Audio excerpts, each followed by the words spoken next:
As the Mueller investigation is completed, the lies and the spin of the last 2.5 years have escaped the grasps of their masters. What would the ancient gods say of these deceptions? And what punishments would they mete out for those who have planted, grown and harvested such deception? We're looking at the legends of Sisyphus, the trickery of Dolus, the truth, the value of truth, and more importantly, what can literature and history tell us about the fate of those who deal in lies? I'm Mark Angelides on The Rabbit Hole, Politics and Prose, a Liberty Nation production.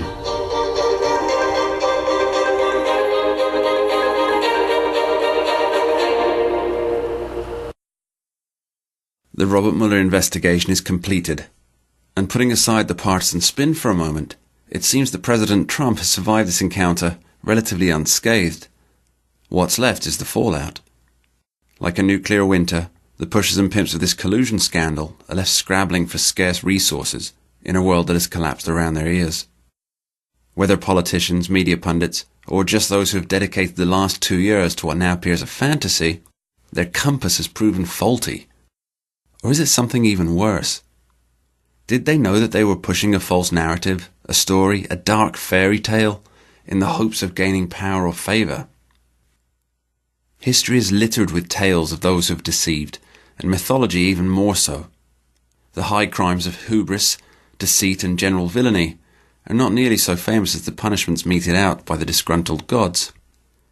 Today, I want to look at some of these punishments, for those who would, as Sir Walter Scott put it, first practice to deceive, and examine a few of the tangled webs that have been weaved. The ire and lightning bolts of the gods were rarely aimed at those who were innocent dupes in the grand schemes of others. The true fury was a special reserve for those who would profit from deception. If we relate this back to today, Zeus and his cohorts would not be taking Olympian potshots at the poor folk who have been strung along by a complicit media, but saving them for the peddlers of untruths, the men and the women who have used their privileged platforms to perpetuate something they knew to be, at best, spurious. There is a wonderful legend of Sisyphus, the king of Ephyra, which is present-day Corinth, who was not only a man who craved more and more power, he was also a trickster, who cheated his people and the gods themselves. This was a man so wedded to lies and power that he would proclaim his love for commerce and navigation, or the modern equivalents of globalism and open borders, in one breath, and in the next would murder the travellers to gain more control over the lives of his citizens. In perhaps his most famous story, Sisyphus even cheated death itself. It begins when King Sysiphus betrays a secret of Zeus. There's a river god named Sisyphus, and he's hunting for his daughter, a nymph called Aegina, who has been stolen away by Zeus. Sisyphus, he knows very well where the father of the gods has taken her, but he withholds the information until he bargains for an eternal spring from Sisyphus. Zeus is annoyed by this, of course, having his secrets told to somebody else, but Sisyphus, he thinks he's made a good trade. As punishment for this betrayal, though, Zeus sends death to his door. Cunning old Sisyphus has other ideas, and he traps death in heavy chains using his trickery, and then come the unintended consequences. With no death in the land, the sick and the old, they live these drawn-out lives of torturous pain that never knowing release. Naturally, this bothers Sisyphus not one bit. He is a selfish king. Eventually, the god of war, Ares, he manages to free death, and those walking wounded, they sigh in relief, but not our jaded hero. He knows that death is still coming for him, so he tells his wife to throw his body into the public square when he dies. He commands her to do it.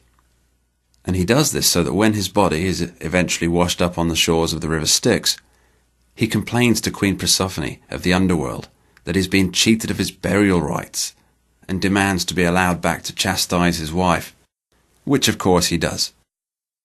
Consider for a moment what crimes and hijinks Sisyphus is engaged in.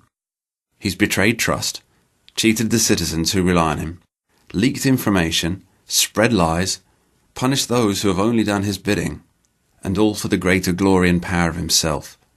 He has created webs of lies and false realities that have impacted every man, woman and child, all in the name of securing benefit and favour. Does this remind you of anyone? Or any group? Now, Homer described Sisyphus as the craftiest of men. And it was his smarts and his craftiness that enabled him to dupe so many people, even the gods.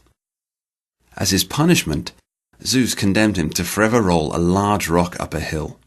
When he'd reached the summit, the magical rock would somehow get away from him and roll all the way back to the foot of the hill. Sisyphus has to repeat this same action all day, every day for eternity. I'm reminded a little of what happens with each loss that the American Democratic Party faces. There's a phrase, a Sisyphean task, which means both a task that is laborious and futile. It seems that the Democrat efforts to rebrand themselves and achieve the power they want is a Sisyphean task. They apply the effort to move their boulder up the hill, only to have it roll away from them back to the very start.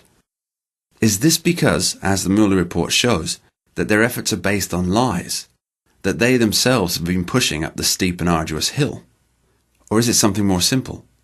Perhaps that they've been trying to cheat the electorate with their promises. These are promises they know they'll never fulfill, in the name of vanity and their hunger for power.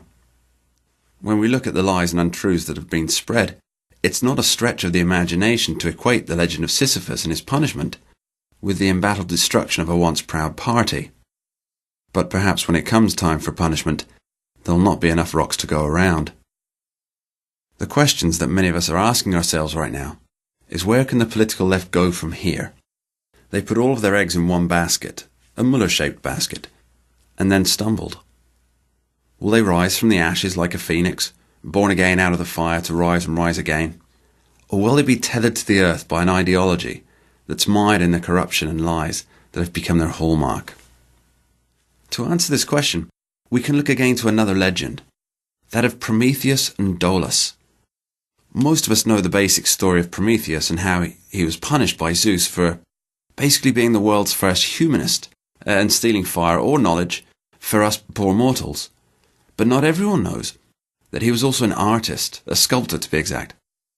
This story comes from Aesop's fables, and it illustrates the left's predicament quite well.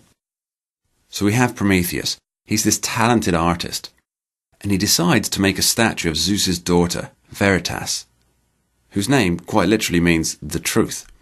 He starts work, gets his clay, and begins making this perfect mirror image of Veritas, until Zeus calls him away to explain what he's up to. Prometheus' apprentice is Dolus. He's known as a trickster and a dubious character all around.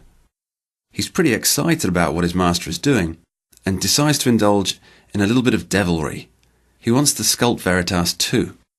Now this is either to play a trick on Prometheus out of his own pride, or to show that he's just as talented a craftsman, or for some other nefarious purpose. Anyway, he begins to sculpt, and he is really good, there's no denying it.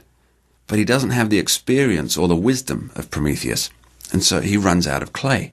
He doesn't finish the feat. Well, Prometheus, he comes back, and he sees what Dolus has done. But he's not angry. In fact, he's very pleased that his protege has done such a good job.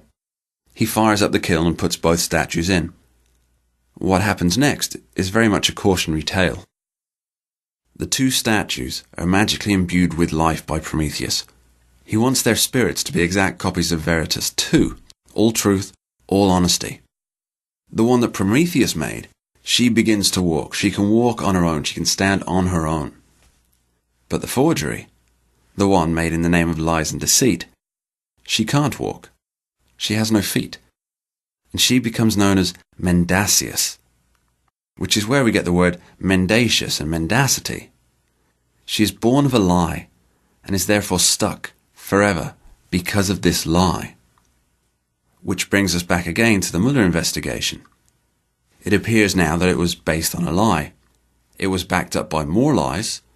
Power was won on the basis of these lies in the 2018 midterms, when half of the nation thought that Donald Trump had conspired with the Russians. And the left, well, this was a lie they were only too happy to use and own. And now they can't walk away. Their feet are rooted in the ignoble. And here's the point of all this. When you deal in lies and falsehoods, all that you build, all that you create, is a fake, it's a forgery. This is not a new lesson. It's a lesson that's been taught in every school. It's in all of our great literature. It's in every tragedy and every comedy. And as we've just seen, it's a lesson that was well known thousands of years ago and exists as strong today as it did when the legends themselves were young. There are few, however, that can put it better than the great Rudyard Kipling in his poem If from 1943. I'll read you just one verse.